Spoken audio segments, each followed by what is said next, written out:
Before the government and State House of Assembly in Kano abused that could guarantee the safety of women and children. While we await the negotiations, deliberation and assent to these bills, the cries and plight of women who are victims and survivors reverberate around communities here in Kano. On this episode of Community Forum, we're going to be examining how the government can address some of these challenges. Welcome to the program. I am Sarah Ayuku.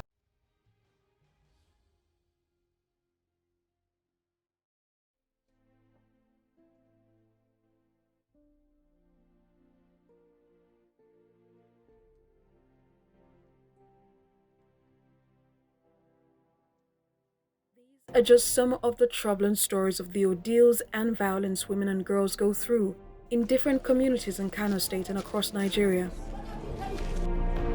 45-year-old Salamatu Aliyu is the only person they can run to in the community. Having passed through such experience herself, she is offering succor and guidance to many young girls who have experienced one form of violence or another. I am a trader, but I decided to offer assistance to girls who need help in this community. I see myself as their leader.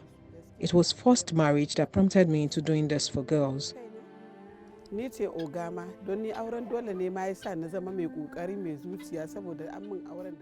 I was also a victim. I was not ready for marriage, but my father insisted.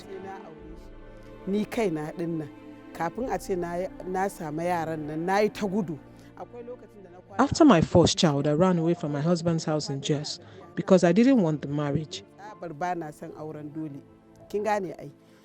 The man was not my choice as a husband, but my father arranged everything.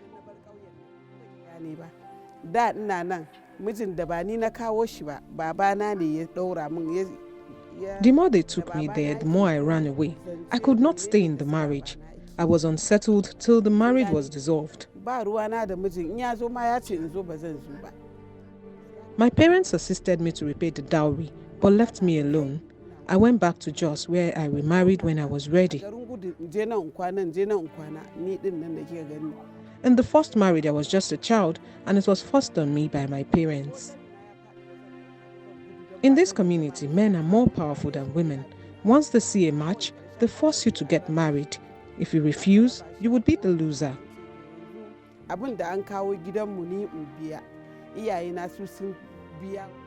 We want the government to assist us with girl child education. This will empower girls to stand up against forced marriage.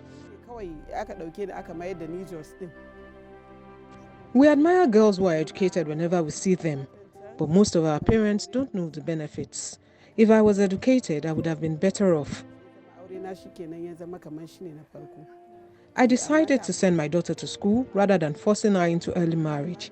Since I didn't get education she must have, she is in secondary school in Jos. But what I get in return is insult from the people. They insult me for not letting her get married early. I just ignore them. When she is through, then she can get married and the husband must agree to let her continue her education. In many cases, the victims of gender-based violence have to face many sexual and reproductive health consequences, including unwanted pregnancy, unsafe abortions, traumatic fistula, sexually transmitted infections, and sometimes death.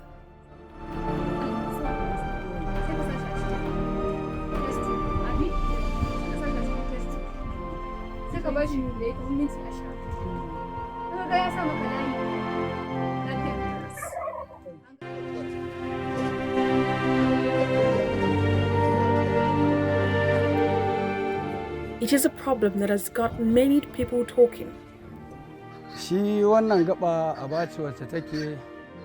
We need help in the healthcare system to provide adequate care to pregnant women and children.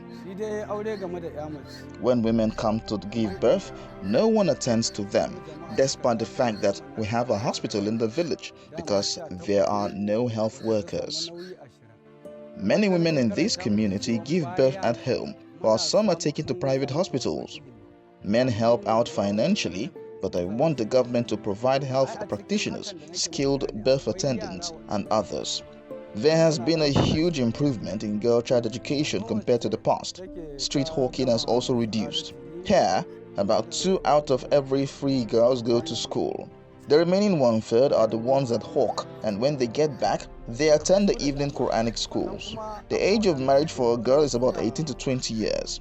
There has been more awareness and development in that aspect.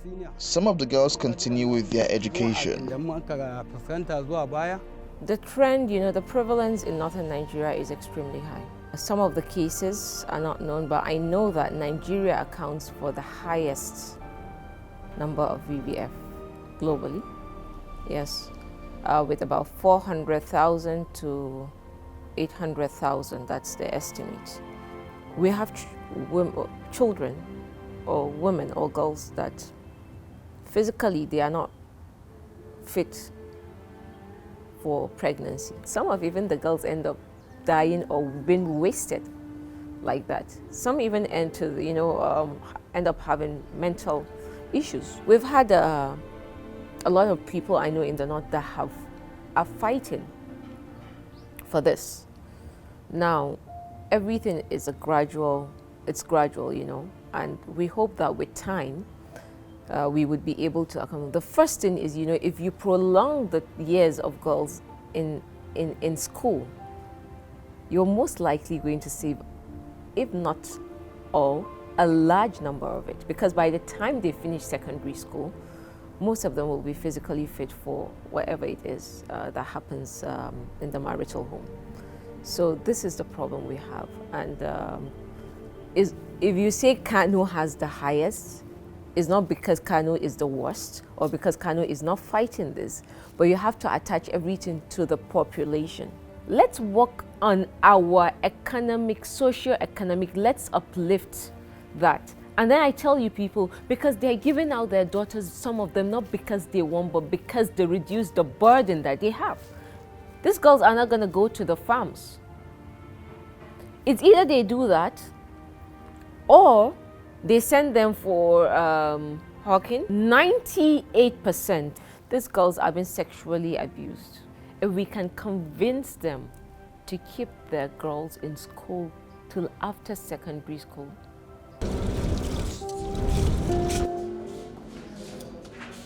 This facility takes care of 10 communities under one ward.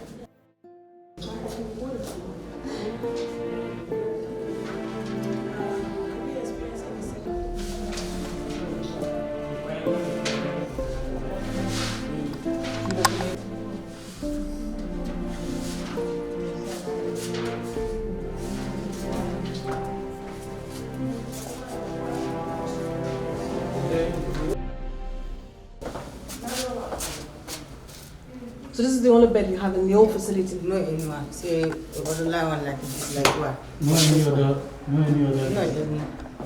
Asibitin nan muna buƙatar abubuwa da dama haka.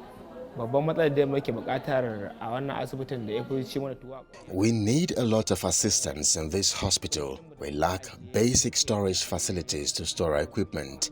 The refrigerator we store things like syringe is bad, and we walk several kilometers to get the ones we use. We need beds and other furniture like desks. 4 zuwa 5 haka, sannan mu dauko allura mai aikin da muke da ita na asibiti, sannan kuma in mun tashi rago mu ƙara komawa da ita. We are all short-staffed at the hospital. The woman in charge of the maternity ward is the only one attending to pregnant women. Even the head of the hospital is the only one in that office. Just 3 people attending to many patients. Most times, one person can attend to 25 children in a day. These same people will still attend to 30 to 45 patients daily. Kula da bangaren mata masu zuwa awo haka kusan ita kadai ce. This is the only hospital in this area, serving 3 communities. We lack the potable water we need in this hospital. Most of the pregnant teenage girls around here deliver at home. When you ask them to bring some materials they need, they go away. Most of them that are referred to other hospitals will rather go and deliver at home. Most of the pregnant girls who come here for care are mostly below 18 years.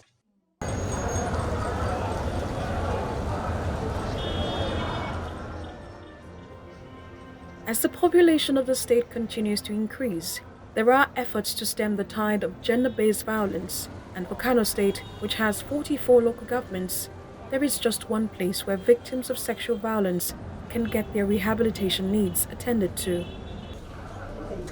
It is the Waraka Sexual Assault Referral Center here at the Murtala Mohammed Specialist Hospital. It was established in 2016.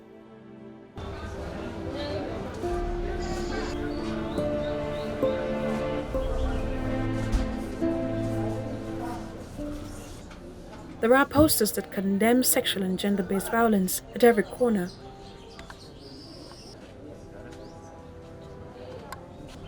The Waraka Sexual Assault Referral Center is supposed to function as a shelter for survivors of sexual violence, a forensic evidence extraction point to be used in court, and to generally offer psychosocial support for survivors.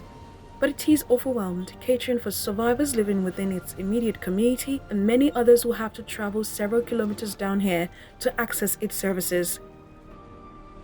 With the recent creation of 4 additional emirates in Kano State, and then the upgrading of all the general hospitals in those emirates, the hospitals to general hospital in those emirates, His Excellency, the Executive Governor of Kano State, has approved the building of more of these centers in each of these general hospitals as a first step. You know, in Murtala Mohammed Hospital, like I told you, they were given a section where they are using. But in these new general hospitals, they are going to have their own independent center built as a first step. So we are going to have like 5 in a very short time. But those, it will not be enough, but at least it will bring those centers closer to those people in the rural communities. Dr. Nasir Garko is the center manager of the Waraka SAC, and he tells me that the place is in need of urgent assistance to ramp up its services. It was established in November 2016 with the support of Justice for All, a DFID-funded program. This main activities, the center is under 3 ministries: the Ministry of Health, Ministry of Women Affairs and Social Development, then the Ministry of Justice. The Ministry of Health provides the space for the center at Murtala Mohammed Specialist Hospital. It also provides the doctors and nurses and also some consumables that will help in rendering the activities of the center. The Ministry of Women Affairs provides the staff for counseling the clients and their families, while the Ministry of Justice takes part in the legal action of the client. After the case was transferred to the court, they will continue with the proceeding. So as the name implies, Sexual Assault Referral Center is a center that is taking care of the victim of sexual and gender-based violence that happen here in Kano and other neighboring states like Jigawa, Kaduna, and some part of the Katsina. So the center is operating from 8 a.m. in the morning to 4 p.m. The beginning of the center, that's by November 2016, we have a total of 31 clients that were attended at the center. But with the increased sensitization and awareness, there is increase in the number of clients that are attended in the center. So there are some months we can get an average of 60, 70, and there is even the month that we got a total of 90 cases per month. So from the beginning of the center to December last year, we have a total of 4,358 clients that were attended at the center. We also have some underage that are about 12 to 13 years that they present with pregnancy, they cannot deliver. Then at the end, we deliver them by cesarean section. Even last 2 weeks, we have one 13 years old that were raped, and we deliver her by cesarean section. Actually, the center is not enough because even those that were attended within this metropolitan local government, 6 local government, they are enough for the center. And you know, in Kano, we have about 44 local government. So if you consider the distance, people are suffering sometimes from Dowa, sometimes from this close to Jigawa, from Takai, Kachoko, they will all be referred to this place. So at least we need some additional centers, at least in each of the 3 senatorial districts, so that the client will easily access the services of the center without any suffering before coming to the city. We need support from the government, so we are pleading for the government to come and assist the center with additional staff, because we have only 2 doctors at the center now, and we have only 1 nurse, and 3 counselors. So we need the government to help us with the support and also to provide additional staff so that they can be able to take care of the clients that were attending the center 24 hours. Just before we left the center, another case has been presented. This time, a 70-year-old man is alleged to have sexually assaulted 2 children. But what about laws and policies to protect the most vulnerable and punish convicted offenders? For more than a decade, the Ministry of Justice has tried revamping the laws, particularly the Child's Right Act. The act has passed its 2nd reading at the State House of Assembly, but the VAT Act is still being formulated to suit the culture and religious nature of Kano State. The Child's Right Act, exactly, it has been pending for almost 10 years. But when I came in as Attorney General and Commissioner for Justice, I ensured that it saw the light of the day. We prepared a memo. We did all that we could to make it work. Prepared a memo, took it to the Executive Council, convinced the Executive Council, of course with the support of His Excellency. It was approved by the Executive Council. Now it has passed the 2nd reading at the Kano State House of Assembly, and at any given time it's going to become law. I believe that is indeed a milestone in the history of Kano State, because for the past 10 years that there have been a lot of issues on that. And then of course the VAB Act. The VAB Act also, we have gone a long way. What we did was to consolidate it with our own penal code here. That too has been done, and in a very short while it will be presented before the Executive Council. Access to justice and support remains a challenge for victims, and many times perpetrators walk free because survivors want to avoid the stigmatization that may come with them revealing what happened to them in their communities. We are doing our best, but I assure you, out of every 10 cases, hardly you have 3 that end up in court. We have been talking to our leaders in various communities, been talking, the Hizbah also is there, the ward heads are there.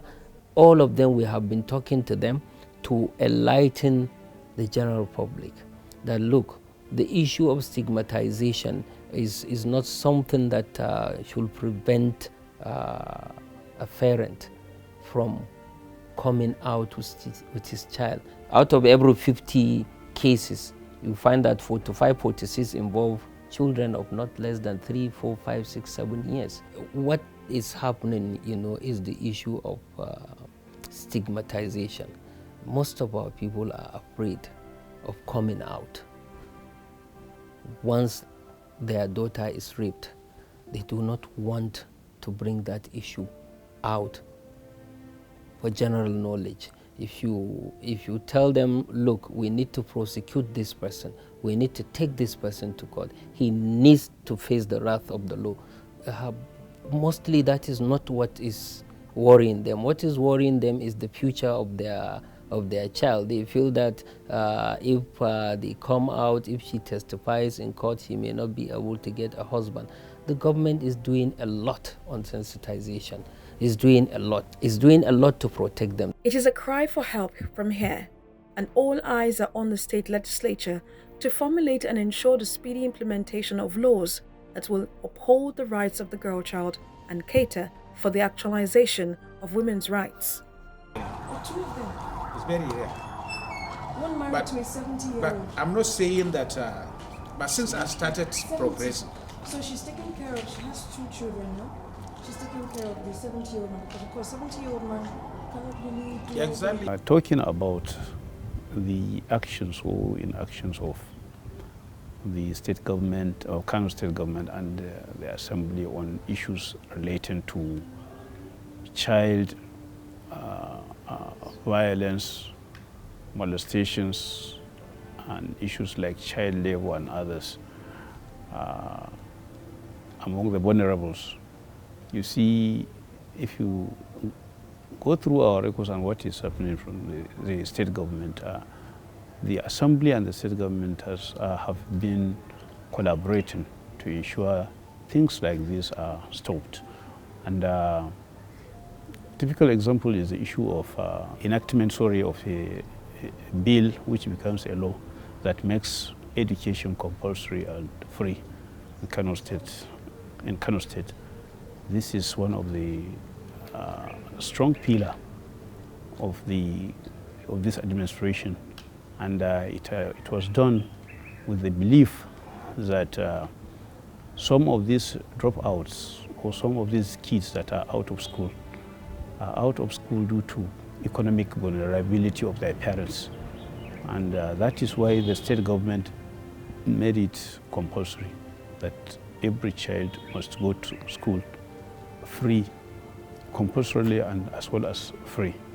Then the other thing is that in the state assembly before now, just like what is happening in some states that are trying to domesticate the Child Right Act, the Kano State House of Assembly is also involved in similar process. We have gotten the Child Right Act before the House, and it has been committed to the Committee on Women Affairs. There are peculiarities, there are issues, cultural and religious issues that should be put into consideration in domesticating the Child Right Act. The state government is making a lot of taking a lot of steps towards curbing this menace. The only problem we are encountering is the area whereby developed countries assume that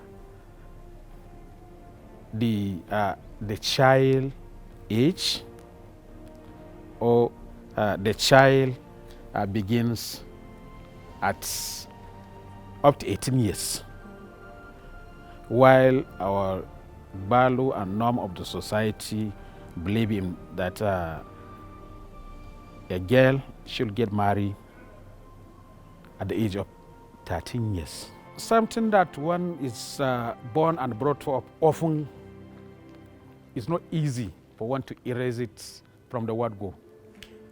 Care has to be taken, since from the word go, our ancestors believe that a girl can be married to somebody at the age of 13 and delivered even at home. And our religion does not prohibit that one.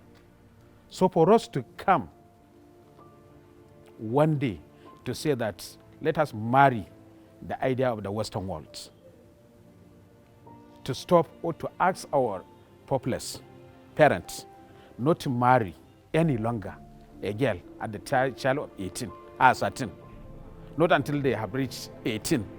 But in changing that clause from 13 years to 18, that will be a problem for us. A lot of consultation has to be made. Islamic scholars' attention has to be called often. This is what we are doing, and at the end of which there will be a solution to this kind of problem.